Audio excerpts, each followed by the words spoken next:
as I said, we can go ahead and start. I'm going to talk for about a short presentation, roughly 10 minutes or so. And what we're going to talk about is first, just a few quick homework things. So for everybody, please mute. And that's especially true if you're on a cell phone. Please type your name and affiliation just for the record in the chat box. Again, and if you want to speak, and we have considerable time for people to speak, just send the chat to both me and Peter Lichtenberg. We are the co-hosts for our event today. And please limit your comments to 3 to 5 minutes. These are the speakers, and this is the order that we have right now. So again, so that people who are already confirmed. But as I said, anybody else who wants to speak, feel free. And Peter Lichtenberg will be will conclude our session tonight. And I'm gonna go ahead and start. So let me mention 1 or 2 quick things. We could talk about a lot of stuff with James. We could talk about the research. We could talk about the grant writing, the grants, his energy, and what we're going to talk about, what I'm going to talk about the most right now is what many people don't know, which is his mentoring and his training to many generations of students and scholars, mostly but not exclusively African American.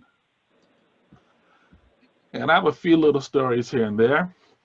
So I'm going to start with one, I'm going to end with one. So I have a play aunt. She is passed now, but she was James's 4th grade teacher in Inkster, Michigan.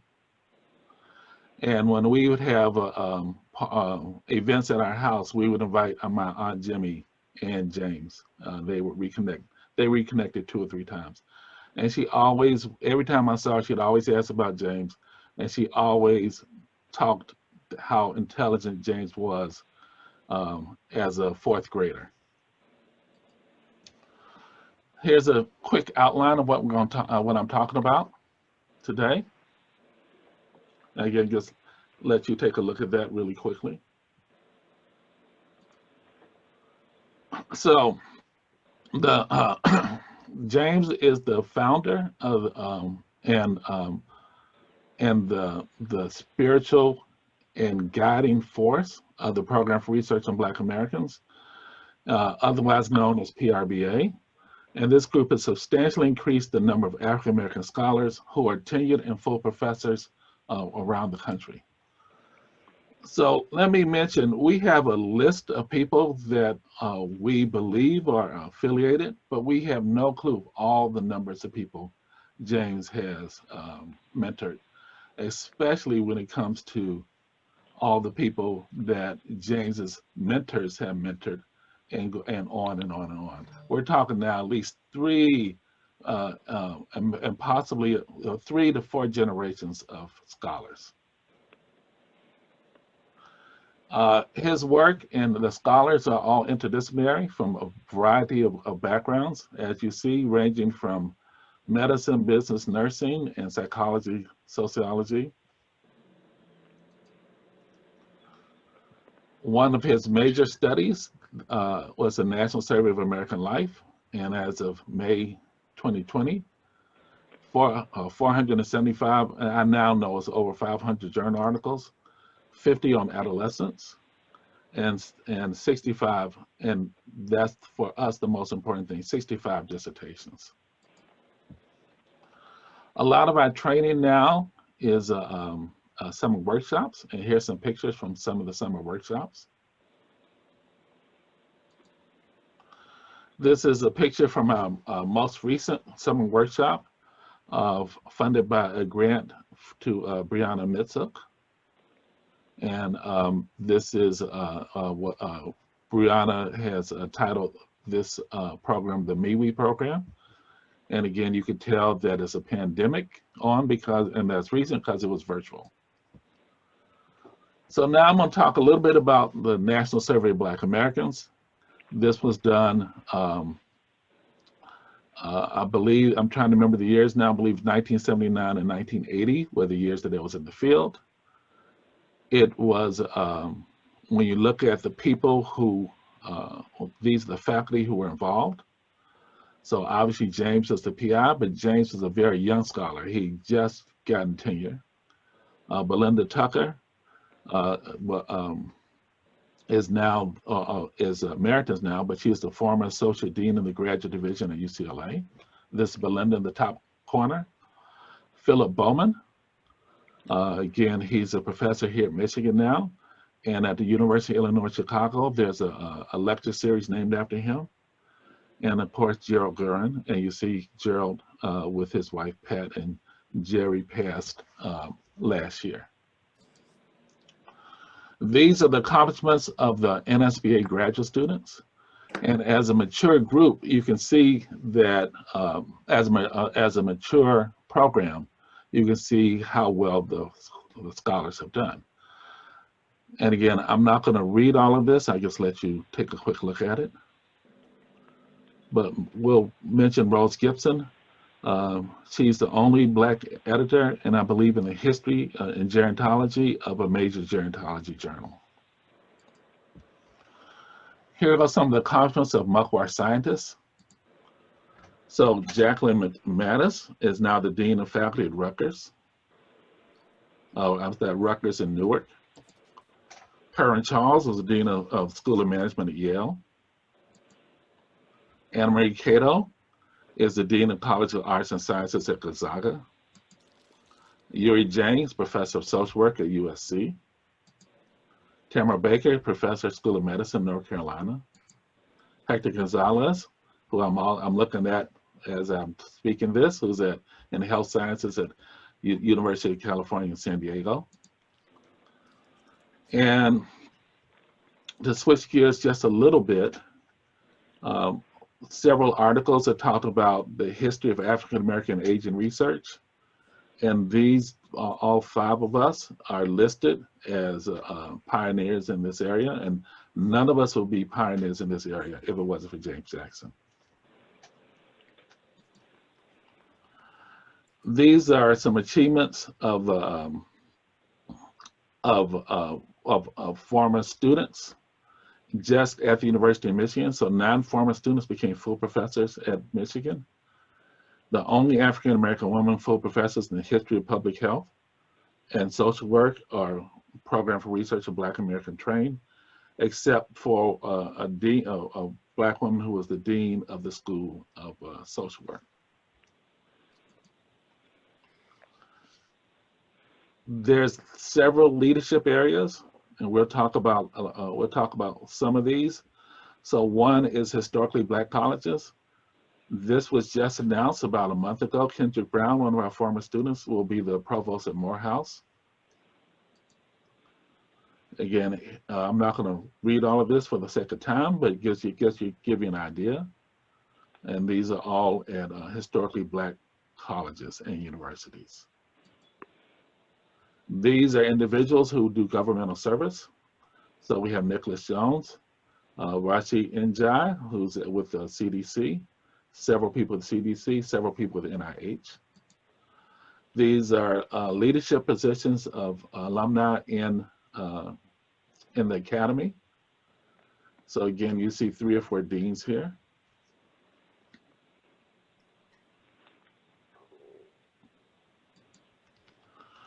These are other leadership positions of alumni. And again, I've already mentioned Jacqueline Mattis, but here's some others.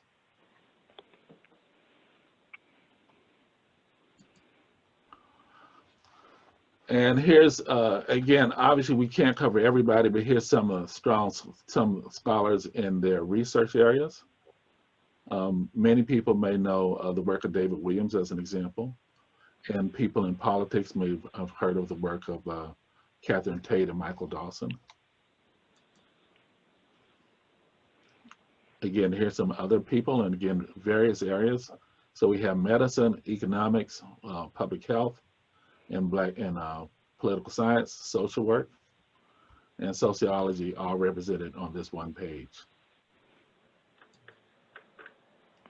Some others.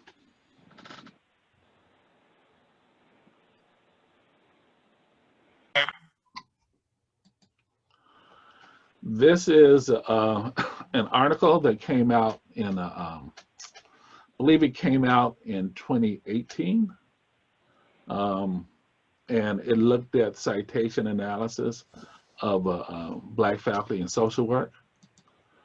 And it looked at the top 25, and this is a list of the top 18. And what you see, all of us are either PRBA trained. And Karen Lincoln, who's at University of Southern California, was a grad student with us at MCUAAAR.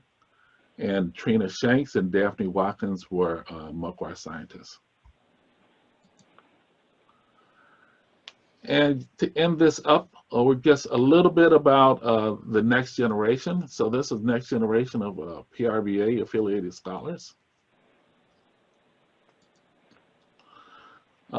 We do a lot of our mentoring through various small groups. So there's a lot of individual programs, but we also, this is a program that is run by me and Linda Chatters. And we do our best to meet roughly once every 6 weeks or so. Again, here are some pictures of the last. This is obviously right before the pandemic hit.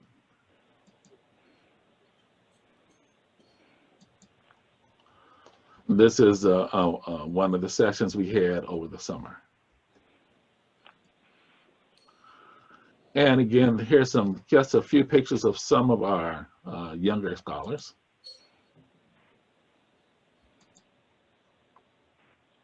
Again, in a variety of areas. Fantasy is in child, I'm about to say child welfare, but child development.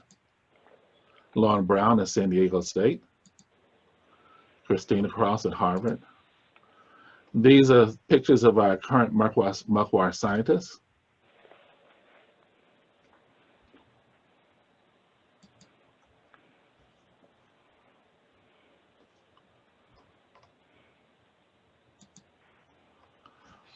Again, this is Rodalicia Sneed and Rihanna Anderson. And Rihanna has been on television a lot all throughout the summer, talking about issues of COVID-19. And this is her with a video of herself when she was on CNN.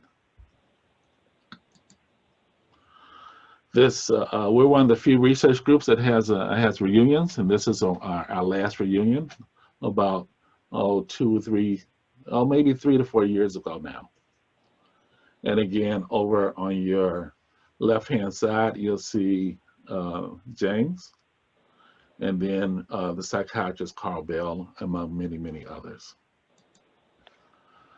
And I have one short story. Trying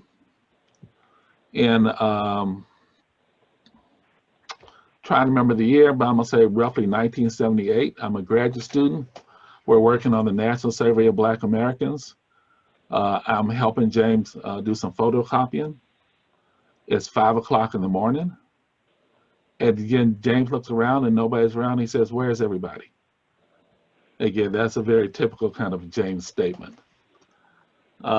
This is, again, we're pushing, talking just about the mentoring, and this is how his legacy will continue. So I'm gonna stop sharing here. And give me a second.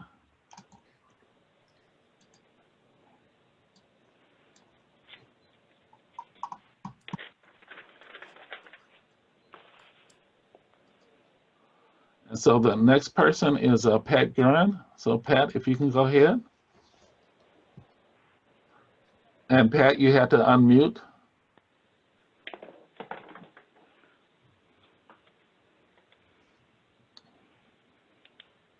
I was ill when the first online celebration of James's life and contributions occurred. So I'm very grateful to be here and join you tonight.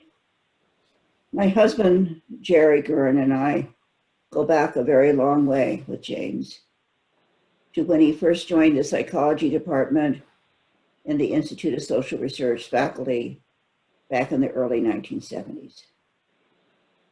We were much older than James, I by 12 years, Jerry by 22. But despite that age discrepancy, or maybe because of it, we became family.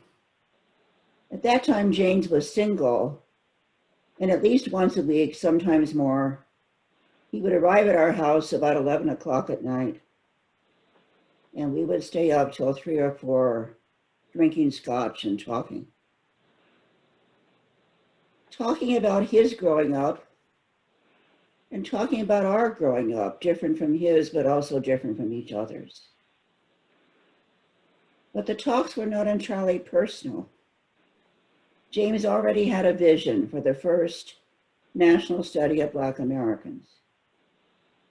At that time, he was thinking through what most defined surveying the nation's Black Americans instead of simply having an expanded sample of them in a national survey. Partly, he argued, it was that the standard way produced a very small number of Black Americans, much too small to really understand the heterogeneity of the Black population. But even more important, he argued that understanding Black Americans shouldn't, indeed couldn't, be accomplished by constantly comparing them to whites. He wanted a large probability sample of Black Americans to study how mental health was conceived and experienced by Black Americans differently among different groups of that population, as well as conceived and experienced much the same in what was a Black cultural phenomenon, not something to compare to whites. And so the rationale was launched behind the first national study of Black Americans, and thereafter for the ongoing studies that followed that initial study, and provided a treasure trove of data and narratives about Black Americans in the United States. The family expanded. Linda Tucker had an important role in writing that first proposal, as did Ron Brown. Black graduate students ran that study under James's direction. That original group of Woody Neighbors, Rob Taylor, Linda Chatters, Rose Gibson, Wayne McCullough, Letha Cheddia. Maybe my memory fails a little bit here, or maybe it's just that I remember this group that stayed at U of M.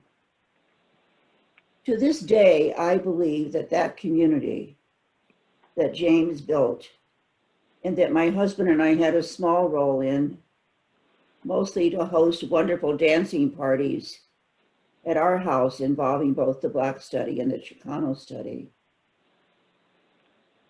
and also began what I think is the closest ever in social science to what I would call a beloved community. And James's lifetime of mentoring graduate students, postdocs, young faculty members, and providing ways for other senior social scientists of color to do that also. His legacy is thus not only, maybe not even primarily, the rich depictions of Black Americans through the many studies that he conceived and funded, but also the huge number of Black and other social scientists of color who, as Rob has just shown, lead programs, departments, universities, governmental agencies, and international institutions. 70 of them gathered for the first online memorial, and there are more here tonight. We are understandably celebrating James's public life, but the measure of the man is also his private life. his beautiful marriage to Tony, the wedding of which occurred at our house, being a father to Kendra and Ariana, and a grandfather to their 3 children. I know how much these family relationships meant to James, how much being in California in these recent years with his grandchildren, how much that meant to him. So our loss is huge and their loss is colossal. I feel sad beyond words to have lost James when he was still so young and vibrant, still writing proposals well after his cancer diagnosis, still supporting young Black social scientists. And to have lost him as part of my past, part of my life. A son, a brother, well, whatever, a very clear member of my family.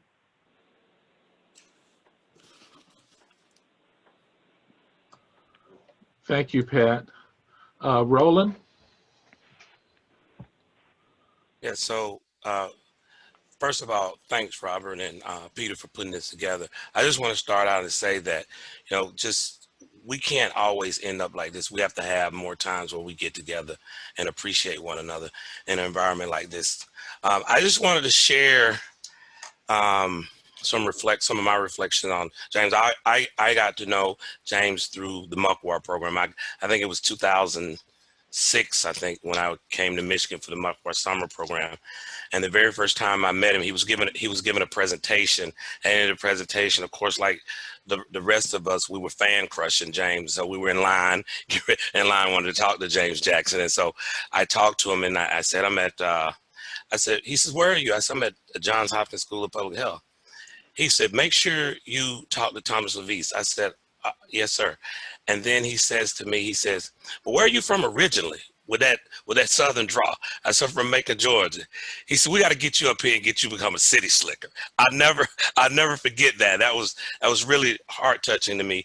The thing that I liked about James is that with regard to me, James, I was just in the MCUAAAR summer program, and James, at that first moment, he treated me with a lot of respect and dignity. And he really made sure and looked out for me from that point forward. I would see James at GSA or see him at other places. He would always ask, how are things going? And one time I told him, I said, James, I'm having a rough day. And he says, what happened? And we were in the hallway. Of course, he needed to be somewhere, so I needed to walk with him. So you remember, so I had to walk with him to where he was going. I said, I just got this paper rejected. He said to me, is that your biggest problem today? I said, yeah. He says, I'll talk to you later on. And the next time I saw him, he asked me about that paper, and he never forgets. And the last time I saw him I was in Michigan at the MCUAAAR advisory meeting, the RICMAR advisory board meeting, and I was talking to him, and he asked me, he said,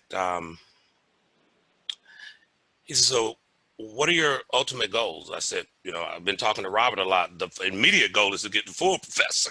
He said, well, that's a good thing. What do you plan on doing after that? I said, I think I want to continue to do my research. And he says, how do you feel about your getting the full professor? I said, I think I'm okay. He says, no, I know you're going to be all right. He says, I'm going to reach out to you as soon as I hear. And that's the last time I heard from James on email. When the note officially went out, he was the very first person that actually sent me a congratulatory note. And I will never forget it. The only thing I think I regret is that I never told him how much, as many times as I could, how much I appreciated what he did and the things he did for me. He's like one of my academic grandfathers. Thank you. Thanks, Roland. Thanks a lot. Stephen. So when you had the list, it didn't say Stephen Wallace, it said Stephen somebody else, but I assume it's me. Yes, it is. I don't okay. make that mistake, but That's all right. So, everybody's got different experiences with James. I just wanted to make sort of 3 quick areas. One was, I've always been impressed not only at the depth of James's understanding and academic acumen, but the breadth of his academic acumen. So I've been involved with the RICMAR since 2002, and in 2015, we were supposed to have Dr. Hannah Valentine as our keynote speaker at the RICMAR annual meeting. And about a week before the meeting, she had to cancel because, you know, when the boss calls, you have to go and do something else. And so we were panicked and said, well, who can we get that would be a person who could do the keynote? And James volunteered to do it on like a week's notice. And I thought, oh, you know, James, I'm sure he's, and there was a specific theme. I don't remember what it was. It was a very specific theme. And I thought, well, James is such an accomplished researcher. He'll just talk about what he's doing now. And the theme really doesn't matter. And he came and he provided an hour-long tour de force lecture in an area that I never knew he was even doing research in. And it was mostly his own research that he was giving a review on. So that was just emblematic of the fact that James, over the years, did important research all on Black Americans, but in so many different aspects of it. It was just impressive. So not only was he accomplished, but I think this has already come out, he was so generous with his time. Now, it helped that we were in Los Angeles, but he came out numerous times to Los Angeles. I'm sure he stayed with his daughter, but he was involved in our departmental review. He talked at a number of events that we organized. He talked at my department doctoral seminar. And he was always very generous, wrote letters. I don't know how many of you received letters for promotions or letters of support for grant, but I would be surprised if less than half of you did. So he was both accomplished, humble about his accomplishments, and very generous with his time. And then finally, I'm glad in 2017 at the RICMAR annual meeting in San Francisco, James had just been diagnosed with pancreatic cancer and wasn't able to make the meeting. And at that point, we put together a recognition of his contributions to the field. And Liz Nielsen brought a certificate of appreciation from NIA. Robert Taylor talked about his mentoring. We had several people who talked about his accomplishments, and we taped it and sent it to him so that he could see it while he was being treated in New York City. And I was thrilled that he came back the following year to RICMAR. It's, you know, this meeting is for us. That appreciation, I was glad he was able to see, you know, people just feeling heartfelt about his accomplishments and his mentorship. And that is actually up on the RICMAR Coordinating Center website. We dug that out, and if anybody wants to see that, that's there. So I was glad we were able to appreciate him while he was alive, just as we're appreciating him now that he's passed. Thank you, Stephen. Carol? Thank you for the chance to talk. It's really a pleasure to be at this event and to take a few minutes and think about James. So I met James twice. Once in the summer of 1978, and boy, I bet you were there, Robert, when I had just finished freshman year at University of Michigan and was staying for the summer and got a job working as a data coder at ISR, coding data on James's big national Black Lives survey. And I met him. He looked a lot like that first picture you showed of him, the big glasses and the afro. And, you know, I was pretty intimidated because he was like such a luminary in the field already, you know, and I was just this, you know, little data coder. And so it was great working there. I got to meet a lot of people. Being in that environment, I think really influenced ultimately the focus of my career on health equity and health disparities on the research side, and definitely got me very interested in faculty development. So now fast forward from 1978 to 2002, when I got the RICMAR grant, the center at UCLA, and all of the other centers were competitive renewals, and were all men and mainly from underrepresented minorities who had just phenomenal careers. And I met James, we were at University of Colorado, was the first directors meeting that I went to. And they had all been together for 5 years and I was the new person. And James was really, you know, one of the first people who I didn't already know. I mean, I knew Eliseo from medical school, but James, you know, came up and, you know, warmly introduced himself, gave me a big hug, and, you know, asked me what I was doing there. And so it was a great starting point. And about 15 minutes into the conversation, I realized it was the same guy I had been coding data for in 1978. So I didn't really make the connection before the meeting. But and then we, you know, started talking about life over the years, and you know, I found out that he was from Inkster, and I grew up downriver too. In another one of the little communities, actually the one that was the seat of the Klan. My family lived there because my father taught junior high, and it was required that people who worked in the public school system live in the city. And so we lived very, very close physically growing up, but worlds apart from the beliefs in our little downriver communities in Detroit. When I think about James, I always think about warmth. I always think about that big smile. I always think about the willingness to give advice, no matter who the young person is and no matter what they were taking on. And you know, when I first started the MCUAAAR Center at UCLA, it was a huge lift for me, and I was pretty concerned about how I was ever going to run a center as well and as impactful as the type of center that James and Peter had. And so James helped me a lot. He gave me a lot of advice on how to run the center. And he always welcomed UCLA scholars like Arlene Brown to the summer workshops. And so in those early years, I got a lot of guidance from James. And, you know, he always would, whenever I called, he'd always pick up the phone and always had great advice.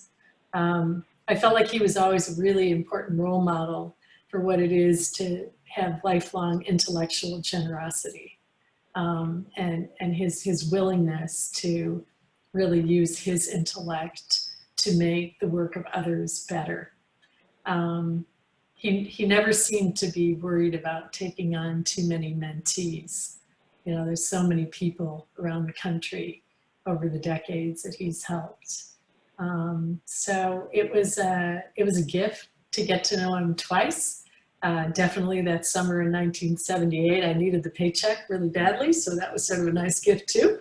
But you know, his impact on the field is just incredible. He really defined for so many of us what it meant to study health equity in, you know, African American communities in the U.S. So for that, I'm very grateful. Thank you. Yeah, thank you, Carol. Hey, you know what's fascinating about your story? We know of at least maybe 3, maybe 4 people who were coders on that study who went on to get their PhD, which is pretty phenomenal. Sid. Thanks. I'm honored to have been invited to this auspicious group of people.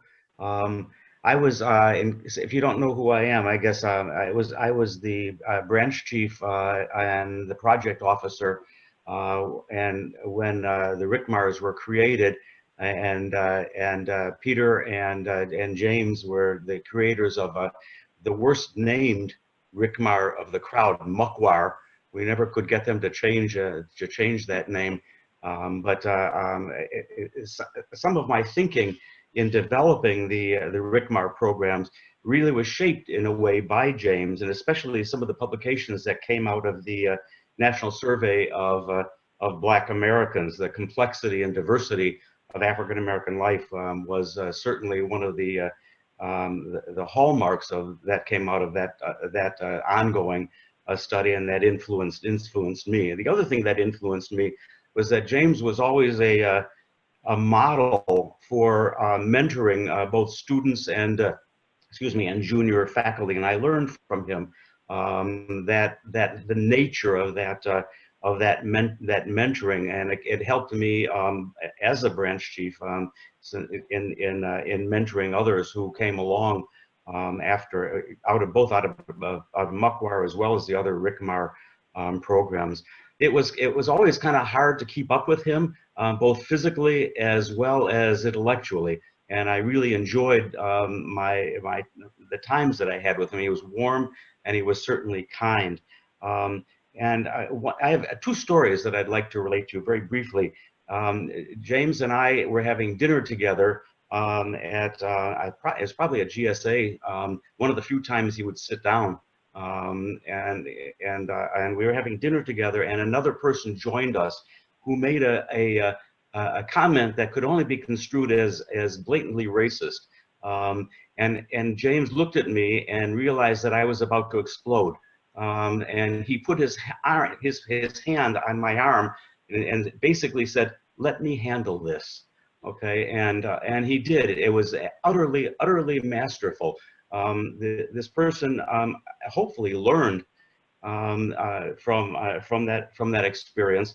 And James was absolutely kind and generous in helping him understand the nature of the comments that he had just made.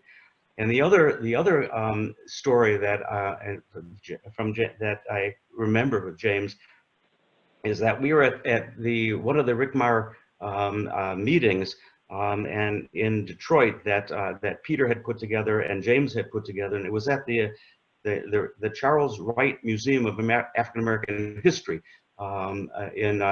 in Detroit, and it was and one of the parts of it was honoring the volunteers that participated in the studies that were part of James and Peter's and the other RICMARs.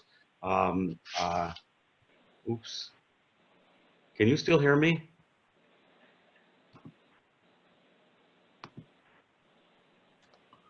We hear you. Yes. Yes. Can you still hear me? Yes. Okay, Yeah. I'm sorry. I've just got a message here that makes no sense. At any rate, it was at the museum, and it was honoring the African American volunteers in some of the research studies. And then James and I was supposed to say a few words, and James introduced me and said that I was the man. And while I tried to regain my composure at that point, it was utterly clear to everyone that James was really the man in this regard. So I learned a great deal from James and always appreciated the times that I spent with him at the RICMAR meetings and at GSA. So thank you. Thank you, Sid. Brianna? Thank you, Robert. It's wonderful to see everybody. I met James when I was interviewing for a postdoctoral fellowship here at U of M. And I always tell people that James was the exact person I needed to meet at that point in my career. And this was in 2007. And so James was director of ISR at that time. When I got here in September, you know, I sent James an email following up on our interview, requesting a meeting, and I heard nothing. You know, so I sent another email and I heard nothing.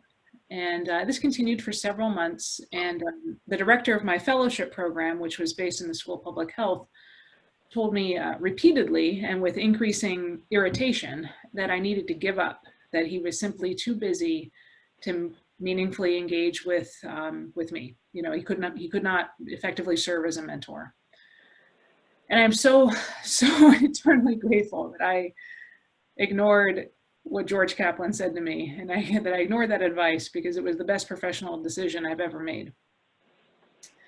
Once I finally got in the director's office, the ISR director's office, I showed James my CV, and I hoped he would be kind of willing to work with me, essentially. And at that first meeting, he asked me to tell him about racial disparities in mental health. I just come from the Department of Mental Health at Johns Hopkins, where I done my training. And so, even though this wasn't the area that I did work in, certainly I seemed, I should have been able to speak to this question. So I told him what I knew, which was that there weren't racial disparities in mental health, at least in the sense that we traditionally understood them, in the same way that we understand racial disparities in other types of health outcomes. And he asked me why that was. And I told him I didn't know. And he said, with a smile that I will never forget, I think I know why that is. And that conversation kicked off 13 years of mentorship and collaboration, which continued until his death with the launching of the Michigan Integrated Wellbeing and Inequality Training Program, some of whom are here tonight, which we welcomed our first cohort this summer. I want to close by, sorry.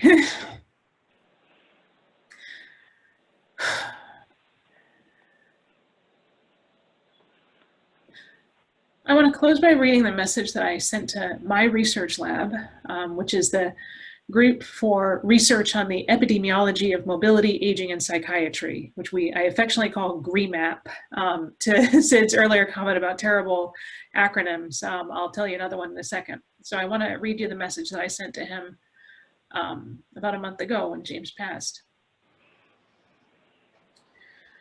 He said, James Jackson, who was one of the most important people in my professional life, passed away yesterday. As I read the memorials sent out reflecting on his achievements, I am overcome with the feeling, and still he made time for me. There would not be GREMAP if I had not been part of SNOD, which was James's lab at U of M. It stands for the Social Neuroscience of Health Behaviors. And there's some other SNOD alumni here. And he loved that it was a wretched acronym. I joined his lab when I started at my postdoc at U of M, completely unsure of what I should be doing or how to be a scholar, junior or otherwise. And through his mentorship, I learned. He was one of the first people to treat me like a collaborator, not a student. Though I did not deserve that recognition at the time, I grew into that role. We wrote grants together as recently as February to start new projects he knew that he would likely never see to completion. I can only imagine how hard it was for James to be a scholar studying the health and mental health of Black Americans. He essentially had to invent the field, constantly fighting for the legitimacy of his work as much as the rigor of it. He knew it had to be excellent, it had to be robust, because any flaw, no matter how minor or how pedestrian or how inconsequential to the overall argument, will be taken as evidence that the entire enterprise was faulty. Talk about imposter syndrome. And yet he was never cynical. He never stopped learning, and he never stopped teaching. In June, he helped me welcome our inaugural cohort of MCUAAAR scholars, a program he was instrumental in creating. He helped to select each of these junior scholars. He helped to select each of these junior scientists with care, even though he likely knew he wouldn't live to see their careers flourish. Many of my students never met James, and those that did know what kind of man and mentor he was. But all of my trainees have benefited from his wisdom indirectly because of how much he shaped me. And finally, James has been on my mind a lot today. I've been writing a supplement to the MCUAAAR training program, this program that he helped me create. And lo and behold, in all honesty, the grant really did write itself. Thank you. Thank you, Brianna. Really, really appreciate it. And let me mention for people who, anybody who worked with James just a little bit closely, just a little bit, his famous words were, oh, the grant writes itself. And we've heard that so many times. The next person is Kokos Markides. I'm not sure if he's on the line now. If not, I guess he'll come in later. He He's on Central Standard Time, so if that could be the case. I'm going to ask a few other people to speak. And again, anybody who wants to speak now, just send a chat. But I do have one or two stories I want to add in. I have something with that Stephen Wallace mentioned. So years ago, and when I say years ago, I'm guessing early 90s. There was early to mid 90s. There was a marriage conference at UCLA held by Belinda Tucker, and I hadn't planned to go. And this is pre 9/11, so you can get on an airplane without ID. And so Belinda got in touch with me, and Belinda said, "Hey, James can't leave until the next day. We have a ticket we're going to waste. Why don't you just use his ticket and come down to the conference? It's prepaid, everything's paid." So I did that. And then James was going to talk on marriage and African American marriage and family. And I went, James didn't know anything about this. James knows this and that and mental health, but he didn't know anything. What's he going to say? And lo and behold, just like, Stephen Wallace said, it was a really great talk. It was absolutely a great talk. I'm taking notes, and this is, closer to my area. So again, anybody who wants to talk, please send the chat to me. And Woody, Harold, if you can go ahead and speak, if you don't mind. I think that's the first time I've ever heard you call me Harold. So that was very interesting. So I want to say good evening to everyone. Apologize for being late.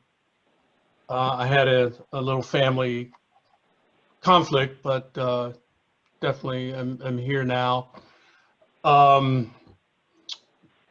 I also want to say it's good to see a lot of old friends, and I want to say a special hello to Pat Gurin. It's good to see you, Pat. I guess I better shoot you an email real soon so we can pick up our conversations, but just want to say hi to you. So I'm going to keep my comments brief this evening because I am just still emotionally exhausted from losing James. I do have lots of James Jackson stories that I could tell, but I think this evening my mood tells me that I'll just say that I was lucky enough to have James assigned to me as my faculty mentor when I showed up in Ann Arbor in 1975 to work on a PhD in social psychology. So I'd never met James before, didn't know what I was really getting into when I got assigned to him, because very quickly he transformed from an advisor to a mentor. And as he started mentoring me, I realized that I'd never really had a mentor before.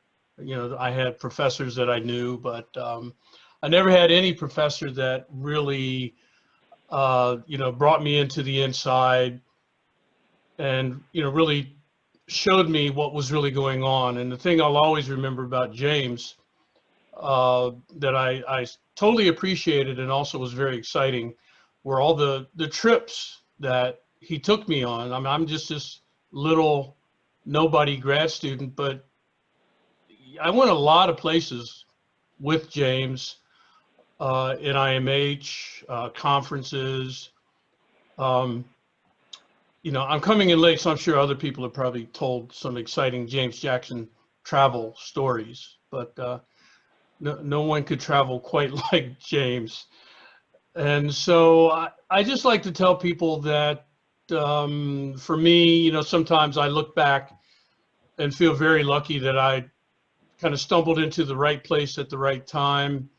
And, you know, coming to Ann Arbor in 1975 to work on this degree and being assigned to James and getting such great mentorship was my big lucky break. We were trying to figure out what mental health was all about in those early days.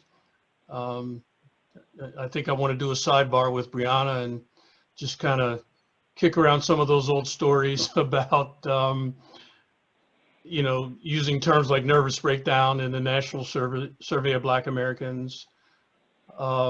We just had such a great team. You know, James was there, you know, Phil Bowman, Jerry Gurin. I mean, it was just an all-star team, but James was the leader. And he started out with the National Survey of Black Americans. And once we did that survey, I thought, okay, that was fun. That was nice. And now we move on. No, James always had the next thing. And he turned NSBA into the 3-Gen study, and he turned those two studies into a whole program for research on Black Americans, which provided a home for so many of us, an academic home, but a social home for so many of us who were Black and scattered around the campus. But we always knew we could cluster there in ISR with James and also with the National Chicano Study. It was just an unusual time, and I'm just so grateful that I got my lucky break and was able to recognize that this was something special.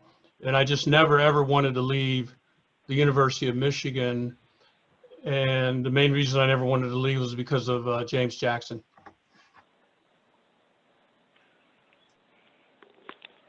Thanks, Woody. And let me mention, Woody and I were grad students together, Woody in psychology, and I'm in social work and sociology. And we shared a really, really tiny office for a lot of years. An office so small, when we leaned back, we were bumping each other. And that explains why we can't get along today. Yeah. We have a old Black men's group, and we talk every 2 weeks, and it keeps our mental health going. So, Marvella? Yes, good evening, everyone. It's, you know, kind of a mixed blessing. It's great to see everyone I haven't seen in so many years, and yet my heart, like so many others, my heart is breaking because of our great loss. I wanted to just share 2 brief stories about my experiences with James. I was in the joint doctoral program in social science and social psychology, and Pat Guerin and James were my dissertation chairs. And I have a nice presentation on mentoring that has both of them in it. But I'll never forget when I was in my 5th year, I ran into James in the cafeteria at ISR, and of course was very, always intimidated, but he immediately has a way of putting people at ease.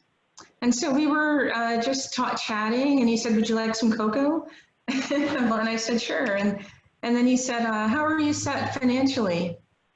Are you okay?" And I said, "Oh, I'm doing well. I had a fellowship." And I will never forget that with everything that he had going on, he took the time to make sure that my financial needs were covered as a graduate student. And, you know, for that always stayed with me, that he cared about every aspect of the lives of the people who were in his orbit. And I think he's such a great, so inspirational. And then the second story is just something that happened. We had a RICMAR meeting. I was in Detroit then at Henry Ford Health System, and we had just gotten our Resource Center in Minority Aging Research. Barbara Tilley was the PI, and we had left the annual meeting. And since all of us were from Michigan, James said, "Well, why don't we all travel to the airport together?" So we went to Reagan National. Our flight was canceled.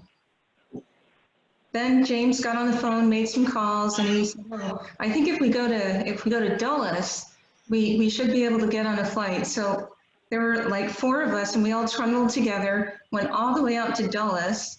And meanwhile, James the whole time is very calm, and he's talking about all these amazing research ideas. I'm trying to take notes while we're in transit. So we get to Dulles, and we waited, and then we were told we couldn't fly out of Dulles. And he said, "Oh, I think I have some connections at BWI. Let's try that." So we left Dulles, traveled, and he's constantly still saying these amazing concepts that you would think would come out of like a keynote speech. He's just talking about these ideas that are just so amazing and profound. And so I'm just still taking notes as we're walking. We go all the way to BWI, and we were told, "Oh, there was an error. You actually can fly out of Reagan National." So we went from BWI, and all the way he was calm, courteous, just gracious, extremely gracious. And he took it upon himself to act as our host. I don't know if it's because he had made the suggestion for us to travel together, but he took all the responsibility for organizing our transportation and getting everybody, and meanwhile still continuing to share these amazing research ideas that led to many future research projects along the way. So I just thought, what an amazing person. And so I'm just so blessed, so thankful just to have had an opportunity to see in one package someone who's brilliant, kind, generous, gracious, and who really, really loved the people in his orbit. So thank you. And Pat, it's so good to see you and to see everyone. And thank you. Okay, thank you, Marvella. So here go our next list of just so people know, have an idea when they're speaking. So first, co-hosts, then Hector, and then Jackie Mattis, and then Tam, and then Deborah Robertson. So co-hosts. Oh, thank you. Thank you. It's nice to be with everybody on this occasion. There are a few things that I remember vividly about James. He and I are from the same cohort. We go back to the 70s. We got started at the same time. He was immediately a leader and a creator of Black aging. And of course, I was on the Hispanic aging side. We occasionally shared the stage, and where he was always inspirational, really. Even at the end, the conversations we had with the Rickmark group, the directors, James was always very thoughtful and inspirational in many ways, and wise. So I remember a meeting the Case Western Reserve about 25 years ago, where we both shared the stage. And I remember May Wyko, some of you know May, from the School of Nursing Gerontologists, tried to pay James a compliment about his leadership in creating really Black minority aging. And of course, he wouldn't have that. He gave the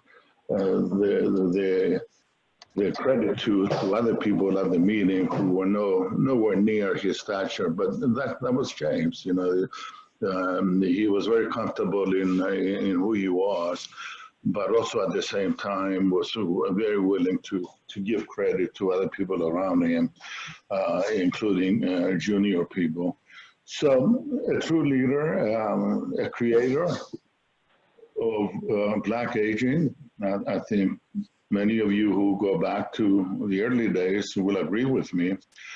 And also an incredible administrator. He held so many jobs at the University of Michigan and elsewhere. And so a very special person. And, you know, I need to mention something that I am working with Robert Taylor to publish a special issue of the Journal of Aging and Health devoted to to James, honoring him and his work. And some of you may be contacted to participate. So a very emotional time for me, just because, you know, this is my buddy from a long time ago, a co-conspirator, you might say. But I will always remember James. He has always been so gracious and wise, and yeah. So thank you for listening to me. Thank you, Kokos. Hector.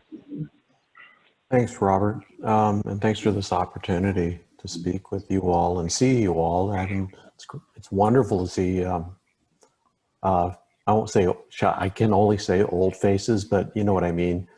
Friends from a while back. So it really feels like coming home. And I think James would have been really pleased to see everybody together. I think home is the key word that Harold Woody used that really resonated with me. And I felt that when I got to Michigan from California. I didn't know what was going on in Michigan. I didn't know what a great place I was stumbling into, but it worked out okay. And I felt that warmth and home feeling at the MCUAAAR and then later in the PRBA. And I remember talking to Woody about that and saying, hey, is it okay if I'm in the PRBA? I mean, it is Black Americans. He says, how about brown Americans? Is that okay? Does that work for you? And he said, yeah, that works.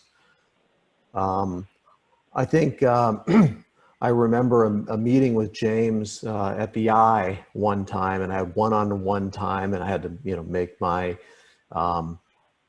little pitch here is to be involved, to be engaged, to continue my engagement with the PRBA. And I told him, I want to learn how you've done it. I want to learn how you've made this fantastic machine. I use that word, machine, to produce so many great scholars out there. And I want to replicate it for people like myself. And so that's what I learned. That's what I'm taking forward. And, just like creating a home for Latino investigators, juniors, and the like, they all need to be nourished. And the model of using the NSAL, which I used and published a few good journal or articles on, I'd say, that nourishment, the mentorship really goes to creating a long extended family that, we all can share during our lifetimes, but also to, to carry on beyond our times. Thank you. Thank you, Hector. Jackie?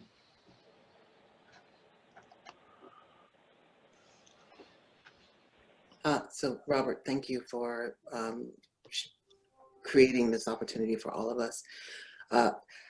So the first thing I wanted to say, culturally, I come from a cultural space where we don't believe that people who have passed are gone. And so I'm feeling very much James's presence, and in a variety of ways. So first and foremost, I just want to say to him, thank you. And I hope as he looks into these spaces that he can see the impact of his life. And so I've been spending a lot of time thinking, both with James's passing and just in the socio-political moment that we're in, about how you measure the meaning of a life and the impact of a life. And as there are a couple of things that I have been thinking about that I just want to share really quickly. One of which is the first time I met James was when I was a graduate student, and I was walking through the halls of ISR, and he pulled me aside in the same way that he has pulled so many people aside. And the power of the pull aside is something that I realized early on, because so many people who are on this call pulled me aside because they were mentored by James, who pulled them aside. So everything that I have been able to do in my own life, I've been able to do because of James and Robert and Pat and Woody and the folks who he loved through the journeys that they were on. And if there's nothing else that James's life teaches me, it's that you measure a life through the love that it sort of echoes through generations. And the last time that I think the last time that I saw James was at the Black Grad Conference in psychology a couple of years ago. And on Robert Seller's charge, we invited James and a number of other luminaries to come. And we knew that James was ill. He was on his way to a National Academies meeting literally that night. And James said, if you can schedule me at 5, I got to get on a plane at 8. And that again, that's so classically James. And he showed up and he was present and he came back from the meeting. He stayed only a day, I think, in California, and then came back. And we asked a graduate student to interview him because we wanted to make sure that we interviewed the folks who were so instrumental in creating these fields that have completely transformed our lives. And the graduate student was profoundly surprised that James, number one, said yes to an interview. But he sat with her for 4.5 hours, did the interview, talked, took her to lunch, and she came back and you could tell the difference in who she was before the conversation and after, both because she was so light and also because she learned something in the interview with James about what it meant to transform.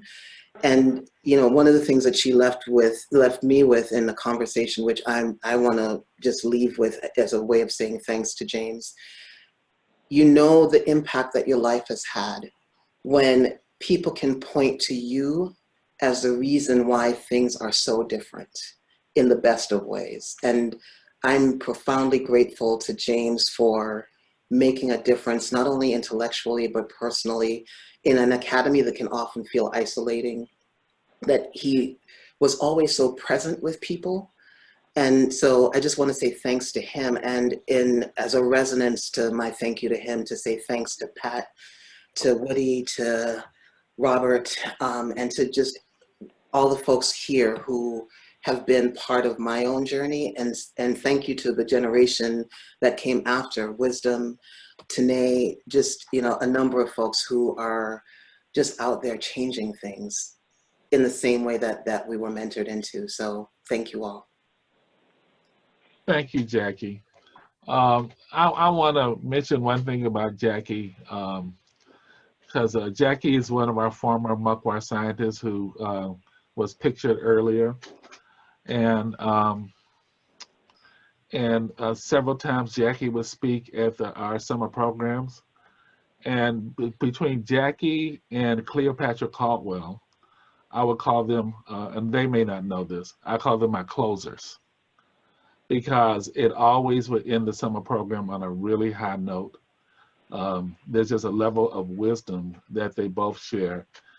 And when you get the two of them together, it's sort of exponential, you know? So I just wanted to mention that to everybody who may not know the wisdom of my great friend and colleague, Jackie Matisse. So the next people we have in line are Tam, Deborah Robinson, and then Liz Nielsen. And again, there is room for other people. Okay, so Tam. Hi, everyone. I'm happy to be a part of MCUAAR. I co-direct the MCUAAR Community Liaison Corps with Jamie Mitchell and Kent Key. And I would say I started out as a scientist and then took over one of the roles that Letha Chadia had. So I've been mentored well from Letha also, and thankful for it. But I would say the MCUAAR program, when I joined as a new faculty at Wayne State, it really shaped my career and continues to shape my career. And I would owe that all to James and Peter's guidance and leadership. So I remember one time having a very bad day, and I got an email after the MCUAAR Wednesday meeting, and it just said, "We think the world of you." And I would say that email probably kept me in academia. So I really appreciate it. second of all, I would say James has always exhibited such kindness to me, such interest in, he knew my area of interest research-wise, but also he really trusted my interests too. He trusted my skills. So recently, earlier in the year, I wrote something because I'm the president right now of Age Social Work, which is the gerontological social work organization. And then we needed him to write a short blurb for the MCUAAAR newsletter. And he said, I read what you wrote about the global protests, and I really trust you to modify what you need to for the MCUAAAR newsletter. And I would honestly say, I do believe that he somehow had this ability to know people's ways of thinking, and he really listened, and he checked in when you didn't even know that in a meeting someone would notice. When we celebrated with our community advisory board the 20th anniversary of MCUAAAR, he called in from Paris, and I think it made the CAB members so happy. And I would say Jamie and I, mostly in Detroit right now, we benefit so much from the foundation that James and Peter laid with the CAB, that they so trust us because of the deep and hard work that they put into the early days of MCUAAAR. And I would say two things that James was really supportive of, that just to keep everyone up to date, is you know, when COVID first hit, I introduced the idea of like, do you think we should do a telephone outreach to people to see how they're doing? And so as of last week, we called over 1,000 members in our participant research pool. And then also the other thing that Jamie and I have been working on is that there's so much knowledge in the MCUAAAR sort of repository that we've now started a consultancy program, of which now other schools are paying to hear and to learn from what we've learned at MCUAAAR, that is certainly attributable to the work of James and the longevity of the MCUAAAR program. So I just want to say thank you as someone kind of new to the MCUAAAR family, but on the other hand, I've always felt when I was invited that this group and this family really sees me, and I think it's made all the difference in my career. So thank you.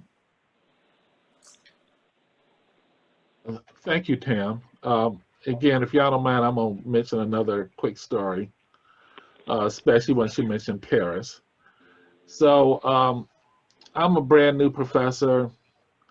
Linda Chatters and I have moved to Boston, and James is, and I was on my first time on a review panel. And this is the old days of review panels where you write 5 or 6 pages, single space pages per application. And so I had no idea what I was going to do. So, and again, this is a pre-email, okay? Or at least email, in terms of social scientists. So James and I talked when he was in Paris, and he said, okay, give me the names of the people who were there. And he told me about each person who was on the panel and their strengths. And they do research on this, and they do research on that, and they do research on this. And then what was sort of fascinating, and then he was quiet. And he's never quiet. So I didn't know what was going on, because my typical time talking to James on the phone is, okay, yep, okay. And I'm just taking notes. And then it hit me, he's a little bit lonely, you know? And then we find out years later, he built a whole nother network in France. So in Europe, he's traveling all over the place.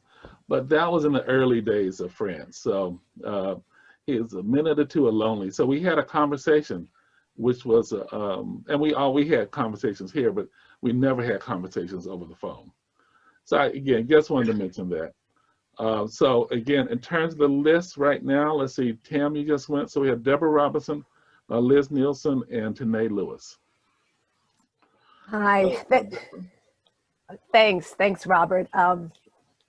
I was holding it together until Jackie and Tam spoke. So I hope I can hold it together. And I think what's interesting, the folks here with MCUAAR may not know what I did with PRBA, and some of the PRBA folks don't know that I'm doing something with MCUAAR now. But I just want, first, it's so good. It's so great to see Pat. It's so great to see Letha. You know, and I was a graduate student. James pulled me in. So I worked on National Survey of Black Americans, the 3-Gen study, National Black Election Study. So I knew James and Robert and Linda and Letha and Pat and so many people from that period. But it's so amazing. James is, people have talked about James's mentoring. And it's just amazing to me. So not only has he mentored junior faculty and postdocs, and not only did he spend time with those people. After I finished my doctorate, I did everything, so many things, Pat knows, so many different things around the world.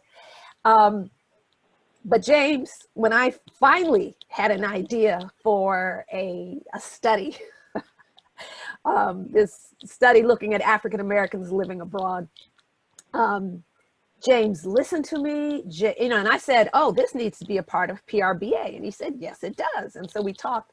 So even after he was diagnosed, and when he's going through all these treatments, I couldn't believe how much time and energy James spent with me and served on the National Advisory Committee for African Americans living abroad when he didn't have to. You know, the kind of even political capital he used to get me back to Michigan and back to PRBA and back to ISR. I'll just always be eternally grateful, and eternally grateful that he saw something in this idea, you know, for this study. And I'm also very grateful to have been brought into MCUAAR and to be a part of this MCUAAR family now. So I think I'm going to take what Jackie said, that James is with us at this moment and in this space. And he knows how much we appreciate everything he sacrificed, especially in the last couple of years when he really didn't have to. So thank you. Thank you, Deborah. Liz?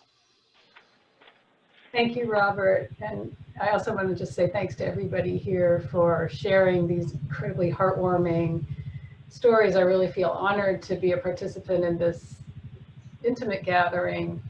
I know James mostly through my role, well, only through my role at the National Institute on Aging. But I can also say that, you know, he brought that same warmth of personality to so many other corners of his professional life. He served on our council. He served for NIMHD. He was on the National Academy's Board of Behavioral, Cognitive, and Sensory Sciences. He was on an NSF panel, and everyone there got the same sort of warm attention and connection from James that everyone who knew him as a mentor has been describing. And it was just really an honor to be able to meet him here and through the RICMAR gatherings over the years and get to know him and feel that he also kind of was looking out for me and my professional development a little bit along the way too.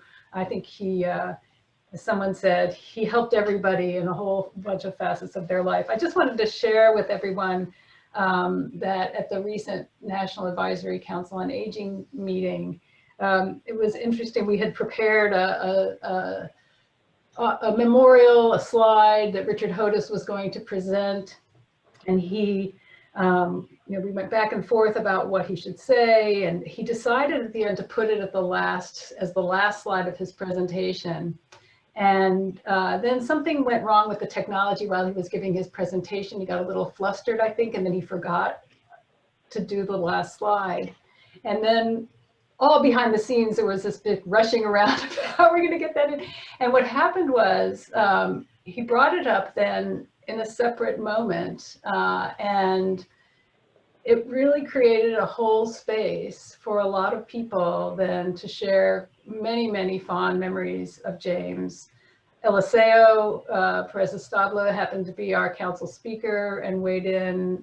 Keith Whitfield and Taylor Harden, who were on council, had very warm, heartfelt words to say. And of course, Richard Hodis as well. Jen Manley, who's now on our council, also weighed in. So it really was, I think, a really uniting, warming moment for all of us at NIA to honor someone who has done so much for our field. I feel honored to have been part of that RICMAR experience in the last years.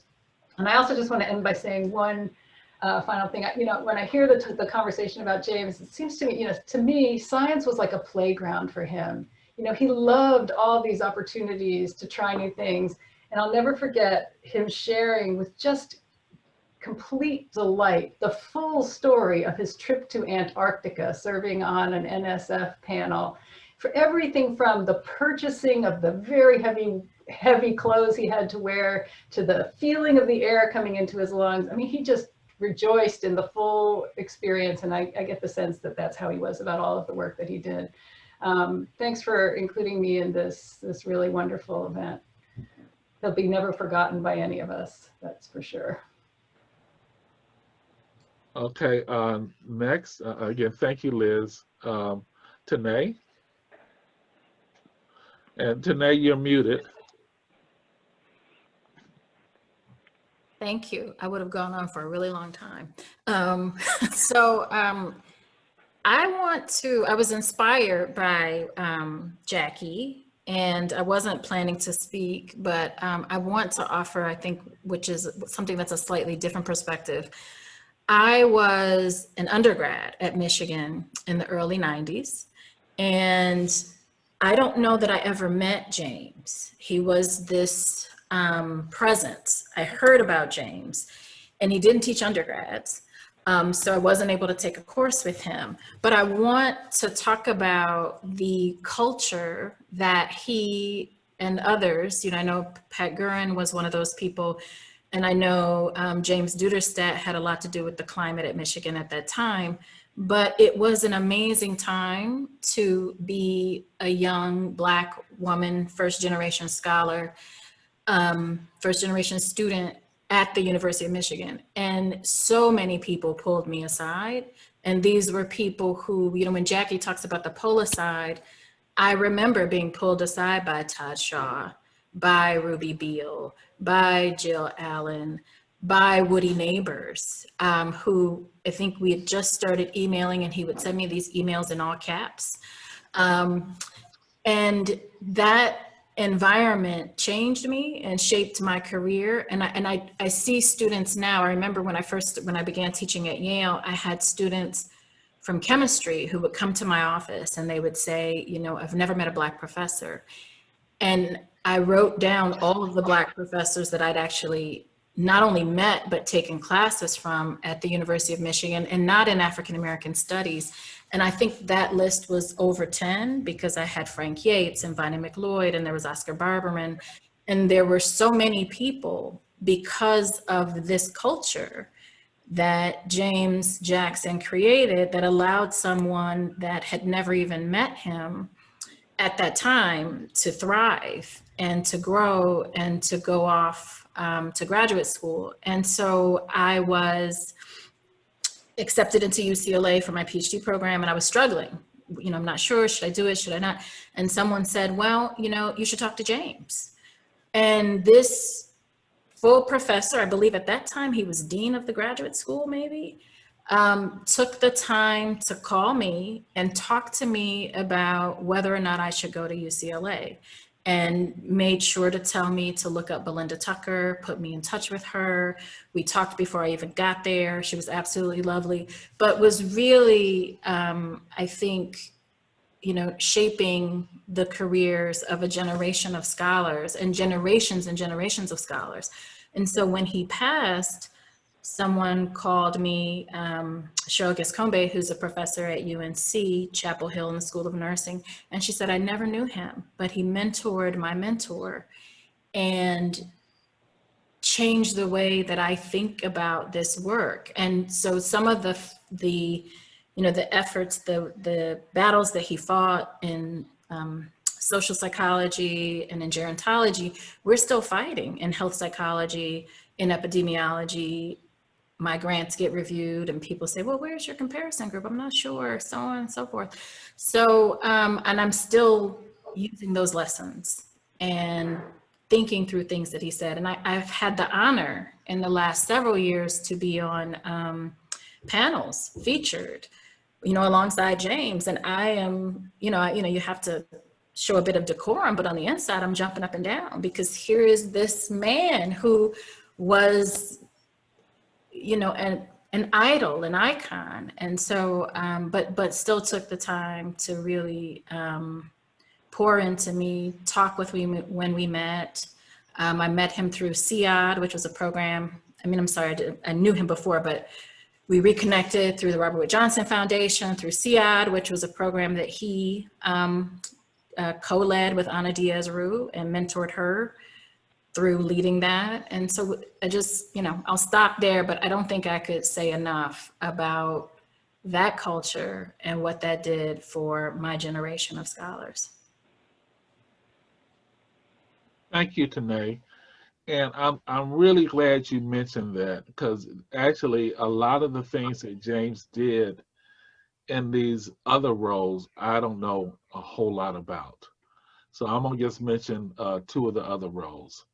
So one, for a while, again, all the time he's still director and doing stuff with the Program for Research of Black Americans and with MCUAAAR.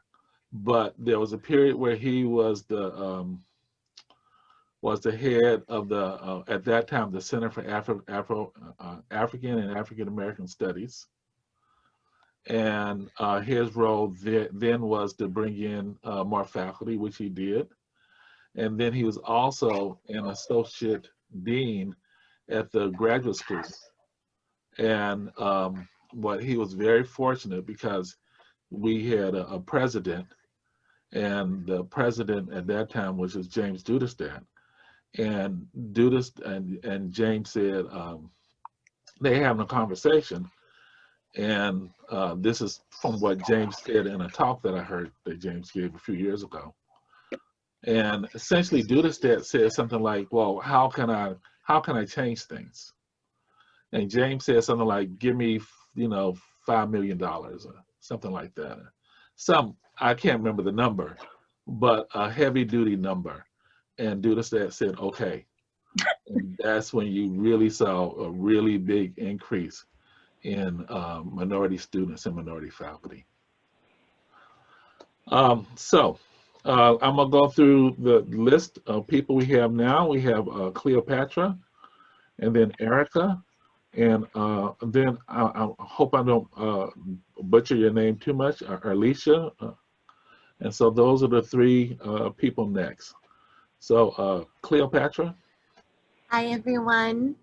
I'm not super presentable. I wasn't expecting to come on camera, and I have nothing that I planned in advance to say, and I'm obviously very emotional. And yet I want to say a few words about James, who, like for all of you, touched my life in such a big way. I think it was it not Woody? It wasn't Woody. Reginald maybe, who said that it wasn't no, I'm sorry. I can't remember who, but it wasn't until meeting James that you had a mentor for the first time in your life. And that was my experience as well, Roland. And I can remember finishing my PhD at UCLA, and my dream had been to become a Robert Wood Johnson Foundation Health and Society Scholar. And I applied that had been my goal since my second year in graduate school. And I matched to the University of Michigan and then the UCSF in Berkeley. And gosh, I'm completely blanking on the third one. Oh, was it Harvard? No, I can't remember. I'm sorry. I'm not in the most elegant space, but I remember being on the tour for the interviews, and I spent about 10 days on the road for all of the interviews. And when I set out for the interviews, I thought, Michigan is such a great place for me. There's no other place where there are so many Black scholars, and I've never been anywhere where I could have experienced that. But I was sure I was not going to go to Michigan because I'm allergic to cold weather. And I had gone from the University of Miami to UCLA, and I didn't see how I could live in Michigan. And when I got to Michigan, I felt so at home. I was in complete shock. It was January and it was full of snow. And I had already made up my mind that I wasn't going to rank Michigan very high. And I got there and I just felt so at home and knew that that was the place I needed to be. And the thing that I remember the most about James is that he has this incredible reach. I mean, look at the generations of people he has touched just here on this call. But even with that expansive reach, he always made each person feel like they were the only one. He always had time for you. He always had advice for you. I had never had a mentor before who opened up doors for me ever before James. And I can remember when I was I was so scared of taking the financial responsibility on. I didn't know it was in Los Angeles and the homes are expensive. And he sat with me and ran the numbers and helped me figure out if I could really afford it with my salary. I will always remember him, and I've been talking to my children. I have 3 babies, and I had 3 babies in the span of 5 years on the tenure clock, and I was the first woman of color to be hired on the tenure track in my school, and it was brutal. And I just don't know how I would have made it through that time without James's support and the support of so many people here in this network and on this call. So thank you for putting this gathering together and for honoring James. Thank you, Cleo. Thank you very much. And let me mention, we did something earlier for the Program for Research on Black Americans. It's too many groups and too many people to do just one. And what I do know is the Gerontology, GSA, is doing something. The Society for Research on Child Development is doing something. And those are the 2 that I know about. And I would assume there are going to be others that are going on that I have no idea about. So next we have Erica. Good evening, everyone. And I will echo the sentiments. Thank you for putting this together and for all the beautiful words that have been shared. And to Brianna, who invited me to attend tonight. I am one of the MCUAAAR scholars. And my story about James is the first time I met James was on Zoom in June. And as the MCUAAAR scholars were talking about where we are in our careers, we're all early stage investigators, junior faculty, et cetera. And I'm sure shocking to none, a few of us had stories and complaints and concerns about being in the academy and being ones of whatever where we are. And I didn't realize, similar to what's happening now, that James was actually on the call. And he spoke after I talked and said, "Don't worry, we're gonna get you straight." And I was like, Oh, okay. So when I talked to Brianna, who's my mentor for MeWe, I was like, which James Jackson was that? Because that cannot be the James Jackson that I have spent my entire young career saying, yes, I can do this work because he did this work. And that the people he mentored have done the pull aside and offered to mentor me, and seeing them on this call and hearing how inspired they were by James. I actually believe them, that they are invested in my career. I believe when Brianna tells me that James was proud of me and that he helped select me for this program, and I am so grateful for his guidance. And I didn't want to speak like other people have said here, but to say that the topic tonight is mentorship, and I wouldn't be where I am in academia or feeling that whatever I do is worthy and valuable, and that there are people who believe in my career even when other people do not, if it weren't for the words and work of James Jackson. So thank you all for sharing your experiences with him, with me, because I feel through your stories and through your scholarship, I know him better, and I am grateful for that. Thank you. Thank you, Erica. Arlisha? Yes, good afternoon, everyone. I was good evening, actually. I wasn't planning on speaking, but I was a MCUAAAR scholar in 2010 and 2011. So it's been about 10 years. At the time, I was an assistant professor, and I was at the University of Michigan, Flint. And I was there, and it was an environment where there were not a lot of African Americans, and there was not a whole lot of support. And I was very grateful for Dr. Jackson, and I think there were some others in MCUAAR that I saw their notice about looking for scholars, and I applied for one of their scholarships it was a mini grant actually, and I was selected, and that was a wonderful, wonderful thing that happened for me because the support was wonderful, and it actually set me on the career that I'm on now. I'm still in academia.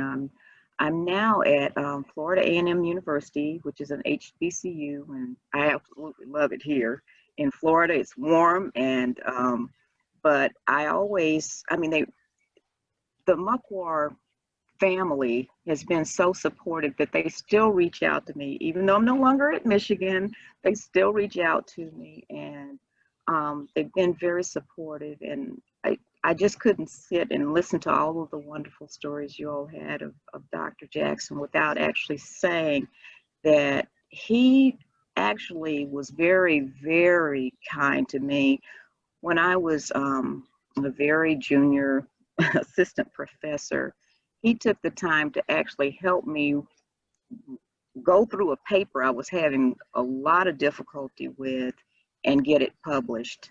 So, and as busy as he was the director of all of these different things. I think at the time he might even been the director of, or interim director of ISR. Yeah, he was director of ISR then, yeah. And, as busy as he was, he took the time to actually go through my paper and mark it up and give me some suggestions to get my paper published. And, he was just that kind of caring person. And I just like to say that I really appreciate all that he's done, and listening for, and he did it for a lot of years too, because, that was 10 years ago. And the fact that he's, he was around for all of these generations of scholars, and has been able to help them on their career. And my career is going very well. It's I made tenure at Florida A&M University. I'm now a director of a track, and moving along. And so my career is going very, very well. And I would say I owe a lot of that to the support I got from the MCUAAR program. And I'd just like to say I'm very appreciative, and thank you so much.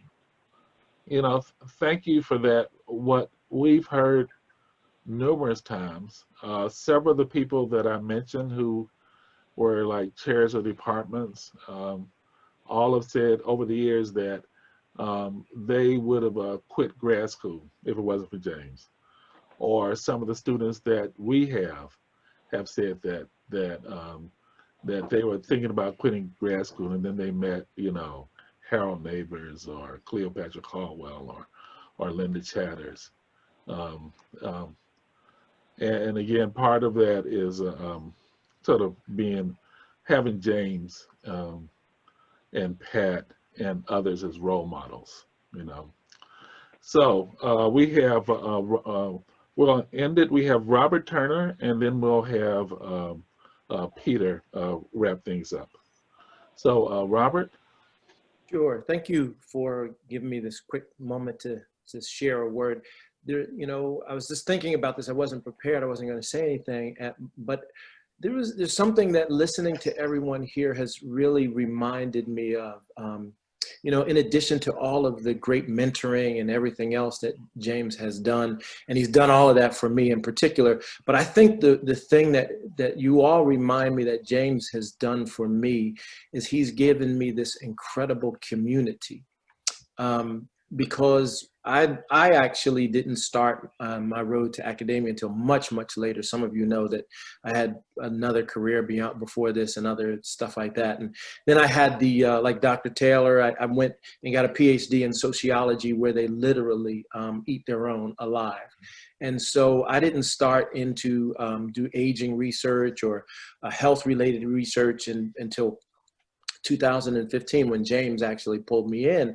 But because of that, being a MCUAAR scholar and everything else, there are a number of people who are on this call right now that I looked and I realized that I have a really strong professional network, but I also have an incredible network of friends here that I speak to on a regular basis. And so I imagine that's probably the same thing for so many other people. And I just wanted to just acknowledge that James has cut across, you know, the academic world and mentorship and everything else, and has really impacted my personal life with allowing me to meet some incredible people, him and Tony and so many other people that are here as well. So I just wanted to acknowledge that he has touched, you know, my personal life and well beyond academia.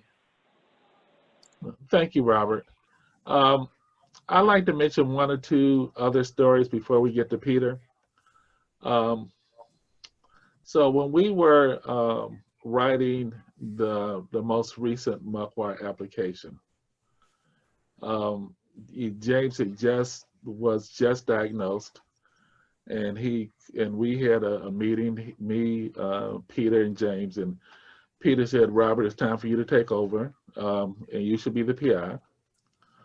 And then later, maybe a month later, he said, and this is before we really got started writing, he said, "Well, Robert, I know you're really, really busy.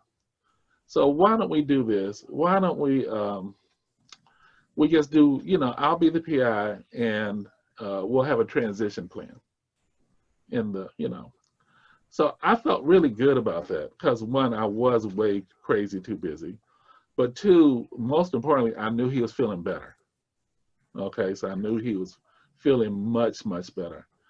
And then the next thing I know, and Peter and I talked about this, there was no transition plan, you know, that was written in the proposal. So then I said, "Oh, he's feeling really good." So I felt really, that was like one of the happiest things you could have ever told me. And then the last story was from this summer.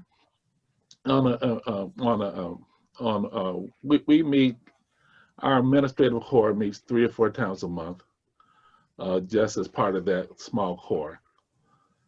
And so we're meeting, and most of the time James does it by phone, and it's a phone call mostly, sometimes Zoom, but mostly phone. And then James, it says, "Okay, I have to go now because this nurse is really telling me that the doctor's ready for me, and I've had him waiting way too long." And we had no idea that he's at a doctor's appointment, you know, and just waiting in the waiting room. And to me, it's amazing. There's no way that I could have a serious meeting. But that was James, and that's what we had grown to know and love. So Peter, if you don't mind, I'll let you wrap this up. And again, I just want to thank everybody for their comments. It's really, really appreciated.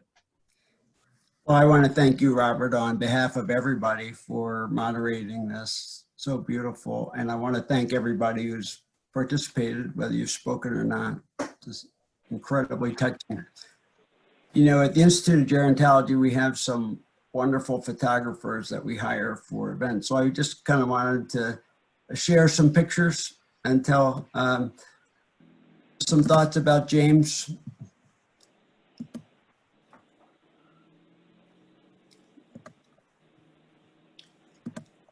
So Sid, you'll be glad to see that the Community Advisory Board agreed with you. They didn't like the MCUAAR, and so we call it the Healthier Black Elders Center whenever we're out in the community. And this picture is around 2006. And I wish Olivia Washington was on the call. Olivia kind of organized these annual events for several years when she was chair of the community corps, and she never knew that James just hated wearing those sunflowers. I mean, he would just look at me and say, really, do we have to? But he was such a good sport. And, you know, he was ISR director at the time. He really didn't have time to do this. A lot of the stuff that we did and the community stuff really wasn't, you know, what he did day in, day out. But he was always incredibly gracious, incredibly profound. And one of the things about James that was just so inspiring was he appreciated excellence in everything that people did. And so the people who put on this event, he just couldn't get over what they pulled together, what a great celebration it was. As well as being informative. And I didn't put Sid's picture in here with him carrying a tray serving everybody, but we have a great picture of Sid. I'll pull that out of the archive sometime. But this is in the Charles Wright African American Museum. And we had it there until we outgrew it for several years. And James used to be amazed too. You know, we did a lot of health screenings there. I mean, for some people, this was really the time that they would get checked up. And we kept some pretty careful statistics about how many people we had to send to the hospital or get some care right away. And it just kind of had a profound influence on James. You know, this is when we hosted the Rick Marr annual meeting. And I just love this picture because you can just see how much James is enjoying the opportunity to share Michigan. This was in it. This was down in the basement of ISR, and also to share kind of his vision of how things are done and should be done. It was an incredible honor to, you know, in the midst of such greatness, as I would say to James, you know, you're truly one of the great gerontologists that I'll ever meet, and it's just such a pleasure to spend the time watching you do your thing. In our Healthier Black Elders newsletter, on one day that was so incredibly powerful, the University of Michigan, you'll see that top award for career dedicated diversity, award its first ever Distinguished Diversity Scholar Award to James Jackson. And when we were there, they announced that they also had named the award after James Jackson.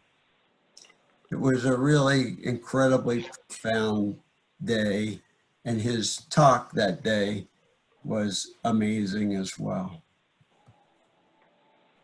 This is James after he was diagnosed with pancreatic cancer. And that smile is still there, that warmth. He's with this young student there. You know, James did have that incredible curiosity. He had that incredible ability to bring you into his orbit. And he loved doing that with so many people, and especially students that he would just light up and make their day. Excuse me for a second, Peter. Yes, sir. The young man in that picture, that's Ellis Monk.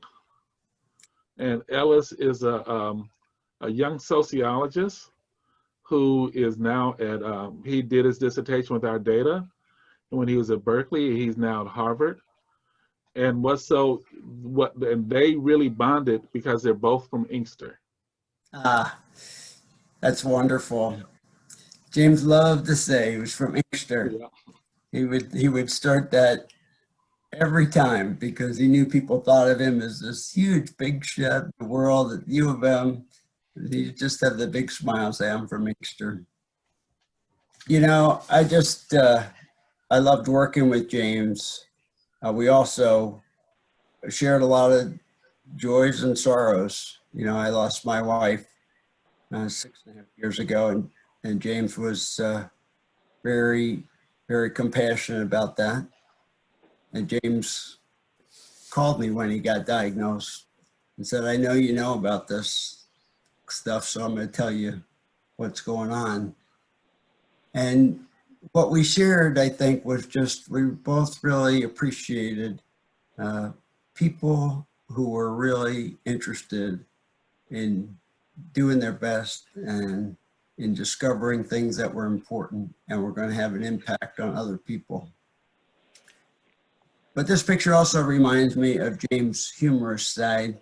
One day I was driving, I think, to a meeting in Ann Arbor, and I actually was 2009. I called into the sports radio program because I wanted to talk about why I thought MSU was going to have a hard time against North Carolina in the championship game.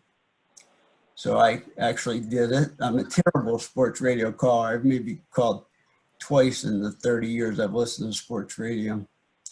Anyway, next time I saw James, James said to me, I caught you, you know. You weren't working. You were on the WDFN talking about the game. and I said, well, okay, but what did you think about why? He said, yeah, I think you had it right. James had a lot of interests, and you know, he had a lot of fascinations, and he had a lot of warmth about a lot of things. And, you know, I just know that all of us, you know, appreciated so much of James, his greatness as a scholar and as a person.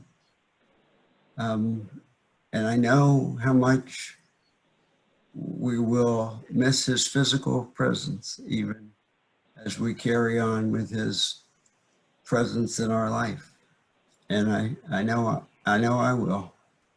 And I know how profoundly James impacted me, and what a pleasure it was to, as I like to tell him, I'm the junior partner. And he hated that. He hated that whenever I'd say it, but I love to say it to him because it was true. James was absolutely a superstar. Thank you, Robert. Okay, again, I want to thank everybody for being here and sharing everything.